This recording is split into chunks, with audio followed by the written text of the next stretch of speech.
Hey guys, Lancer here. Hope everyone's doing well. Thanks for joining me while looking to some more MTG market movers for the week. I am recording, I'll record two videos today. One of them is covering the market movers, just because I think a few things have come through that might make some difference. At least if they're not captured now, they will be captured in the markets in the next couple of weeks. And the other one is probably going to be an overall market brief that includes things such as used car, gold, and just figuring out what the pattern and the trend is now for some of these more understandable assets.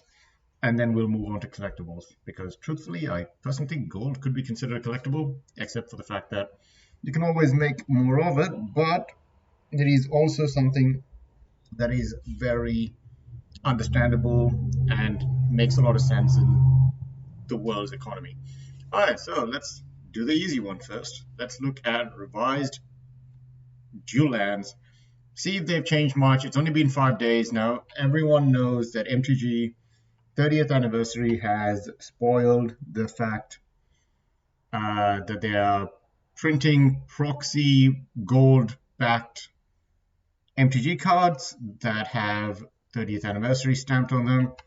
Um, I've looked at a couple of videos, including one from Rudy. I think yesterday I was camping for the last couple of days and I've been out of the loop, but I try to catch up as much as I can. And what a lot of people are saying is what I'm thinking is the product doesn't really scratch the itch for collectors because collectors have the money and or the will to buy the real cards. And it doesn't really scratch the itch for casuals because these proxy versions of these pretty valuable cards are extremely pricey, I guess. No guarantees that you're always going to get something good. There are plenty of crappy stuff in the amount of cards that they're putting into this 30th anniversary, and at $250 plus dollars, and that's USD, so it's obviously going to be a lot more for AUD. It just doesn't feel like that's worth it. In that case, you might as well just buy.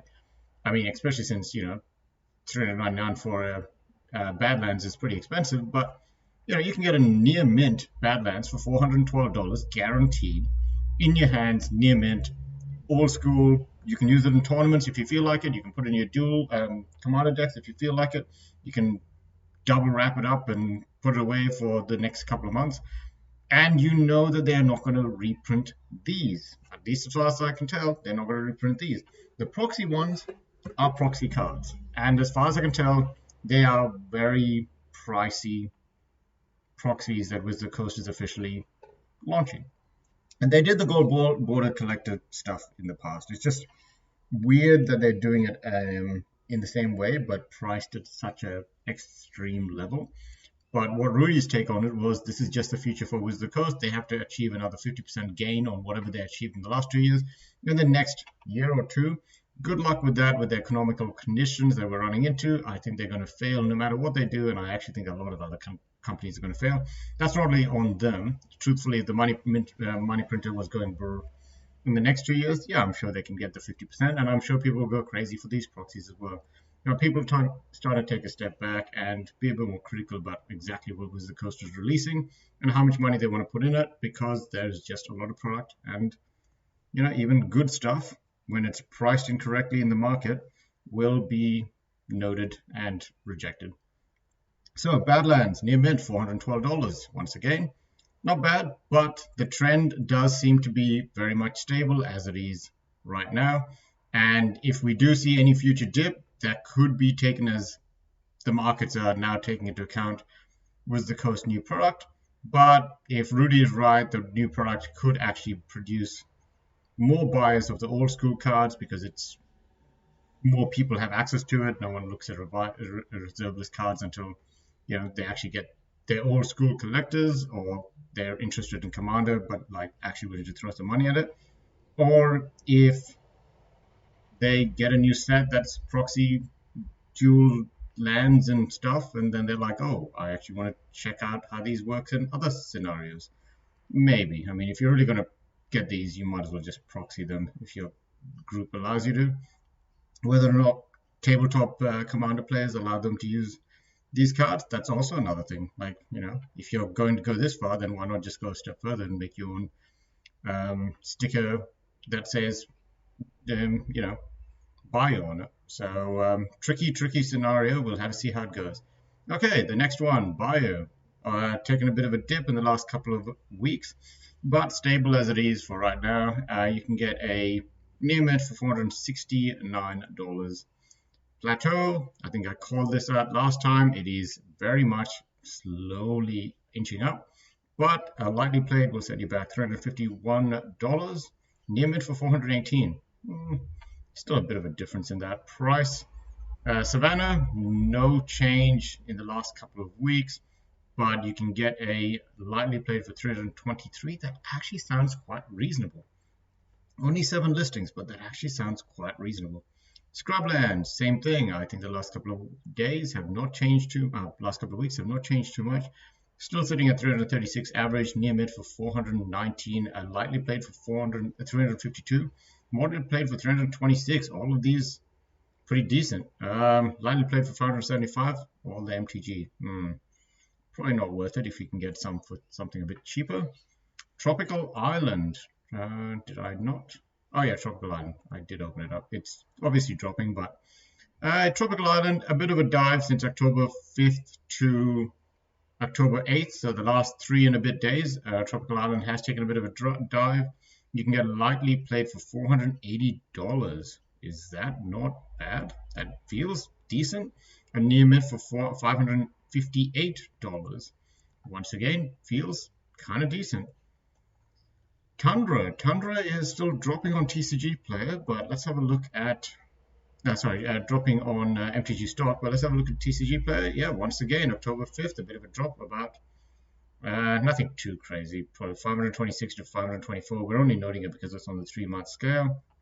But what can you get? You can get a lightly played for 530, moderately played for 467. That still feels on the... look at that. We got a 999 for near mint Tundra. Is the craziness coming back into the market? I doubt it. I'm not 100% sure why someone would put that kind of a price, other than if they're trying to skew the market a bit.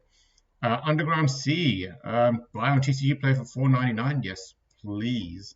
As you can see, it did have a dip a couple of weeks ago, but it has been brought up. Now it's sitting around about average of just below $800, and you can get a moderately play for $655. So it lied. I don't know why.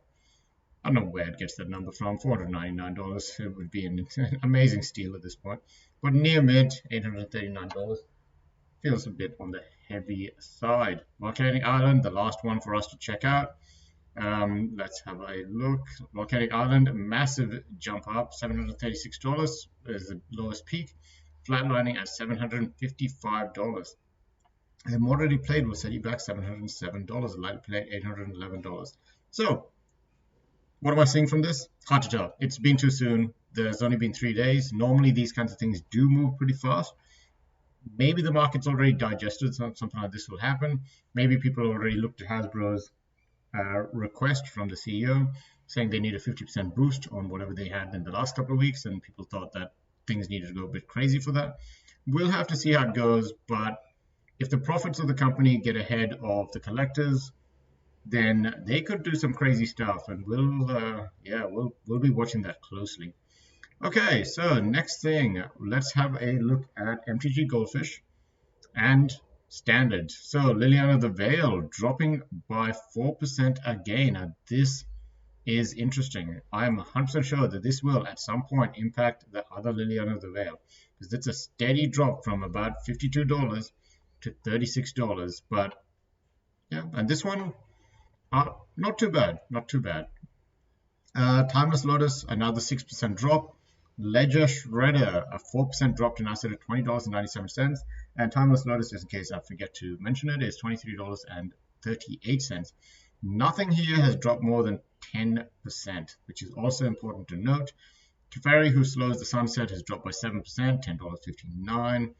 Leyline Binding, 5% drop to sit at $13.52. Vodalian Hexcatcher, 9% drop to now sit at $4.41. Khan Silix a 4% drop to Nasdaq at $9.69. And Bloodthirsty Adversary, an 8% drop to Nasdaq at $4.95. Pretty cool. Biggest gainers, Reckoner Bankbuster, 45% gain to Nasdaq at $4.77. Jadar Ghoul Collar of Nephlia, 25% gain to Nasdaq at $2.86. Pretty impressive. Sarith, the Viper's Fang, 16% gain to Nasdaq at $3. That is actually a tough one to say. Cemetery Prowler, 10% gain to Nasdaq at $3.27. And Storm of the Festival, 30% gain to Nasdaq at $1.77. Okay, so let's have a look at Liliana pops up on the other one. So moving over to Modern. Is Liliana in the weekly changes? She is, and she dropped by 4%, but we'll get to that soon. Scape Shift, now 29% gain this week to Nasdaq at $28.23. Marlon of the Morn Song, 12% gain to Nasdaq at $32.12. Ardent Plea, actually a very big card, I think in Commander or something, but it's actually now being picked up quite a bit. 43% gain to Nasdaq at Modern, $9.69. Black Cleave Cliff, 12% gain to sit at $19.93. Those used to be like $40. Crazy. Lord of Atlantis, 12% gain to Nasdaq at $18.50. Holland Fountain, 5% gain to Nasdaq at $39.14. Arid Mesa, 10% gain to Nasdaq at $21.92. I think I might have mentioned this before, but these were a good pickup a while back when they were sitting in the below 20 range. They're still a pretty good pickup in my mind. They should average to about $30, $35 each, I think. Amulet of Vigor, 6% gain to Nasdaq at $30. Most likely just for Timeless Lotus or something, I don't know. Blood Crypt, a 4% gain to Nasdaq at $38.50. And Ragavan Nimble Pilferer, 2% gain to Nasdaq at $78.94. Biggest drops, 8% drop for Ulamog, the Infinite Gaia, so $46.53. Gemstone Cavern, 8% drop to sit at $41.99. Kozilek, Butcher of Truth, 6% drop to Nasdaq at $44.99. Liliana the Veil, $68.64, a negative 4% drop. Doubling Season, 3% drop to Nasdaq at $90. Jace the Mud Sculptor, 4% drop to Nasdaq at $51. Polluted Delta, 8% drop to Nasdaq at $24.99. Endurance, a 3% drop to sit at $47.85. And Ulamog, the Infinite Jaya, 4% drop to Nasdaq at $43. Last, Mystic Gate, 5% drop to Nasdaq at $29.95. So moving over to Pioneer. Tulane, Teller of Tales, 41% gain to Nasdaq at $10. Gonti's Aether Heart, 45% gain to Nasdaq at $7.30. Esika, God of the Tree, 10% gain to Nasdaq at $20. Cyclonic Rift, 5% gain to Nasdaq at $40. The Ozolith, 7% gain to Nasdaq at $24.13.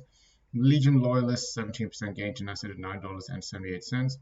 And Vargoth, Blood Sky Sire, 36% gain to Nasdaq at $4.99.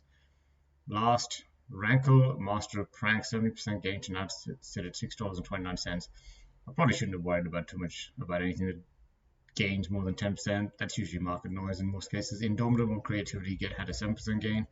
And Elspeth, Sun's Champion, had an 8% gain, which makes no sense because she's getting a Secret Lairs with a bunch of other chibi Planeswalker Secret Lairs, so not 100% sure why she's going up, but I'm expecting her to stabilize in any case because you can just get the Secret Lair version of her if you really want. The biggest drop, 11% drop for Mystic Forge, $10.26. Nothing else really too crazy. Mox Amber's pulling back a bit, now below $60, dropping by 2%. Resplendent Angel, 3% drop to Nasdaq at $32.78. Twilight Prophet, a 7% drop to Nasdaq at $12. Nahib the Eternal, 5% drop to Nasdaq at $8.99. And Shadowspear, 4% drop to Nasdaq at $20. Anything crazy happening in the vintage marketplace? No, other than a 39% drop for Shivan Dragon Unlimited, $313. I guess it doesn't really matter what the card is as long as it's super old and collectible. And with the original art, it looks pretty cool. Reverse, oh my God. A reverse damage, 39% drop to now set at $48.62. Bad Moon, 13% drop to now set at $177. Interesting. The Tabernacle or Pendrell Vale. Now, there's a chance that this actually went up because the professor opened it in his showings. I can't be sure, but that would be hilarious. Moving over to any big drops. Apparently, Dark Pact from Beta got a 368% gain to now set at 1,614. I assume it's because it's not being part of the 30th anniversary. In fact, a lot of these might be because they're not part of the 30th anniversary, which is weird because I would have thought that a lot of these would have been truly understood as not being printed. Like, no one wants anti because you get the other person's card, and that's a good way to get into a fight pretty easily. I mean, that happens in school. It'll be awkward to see a bunch of adults fighting each other because someone took another card, and sometimes, yeah, it's not something that people are going to take lightly. Last, I will cover the revised edition. It is still slowly dropping away. As you can see, it's $6,246 overall. And just a couple of weeks ago, it used to be above 6,400. So it's dropped about $140 in the last couple of days.